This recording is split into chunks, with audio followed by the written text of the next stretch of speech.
Hi everyone, in today's video I'm going to show you how to restart copy trading on cTrader. First, launch the cTrader desktop platform and sign in to your account.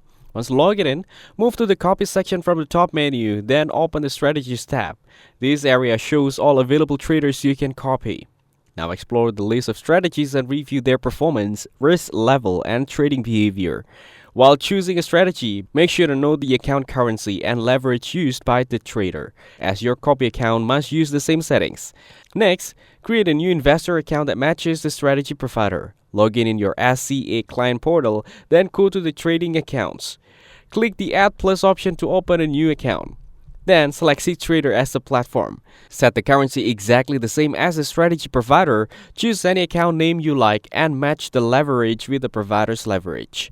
Now, choose standard as the account type. Take a moment to double check these details because copy trading will not work if the settings do not match. After that, you need to add funds to this investor account.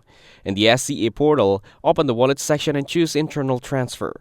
Select where the funds will come from, then choose your newly created cTrader investor account as the destination. After that, enter the amount you want to transfer and confirm the transaction. Once your account is funded, go back to the cTrader platform and open the Copy tab again. Click on the strategy you want to follow. Next, confirm that your account has enough balance and that the currency and leverage are correct. Review the strategy conditions carefully before proceeding. When everything is set, click Start Copying. From this point on, your account will automatically copy the trades made by the selected provider based on the agreed terms. You can monitor the trades anytime and stop copying whenever you want directly from the platform.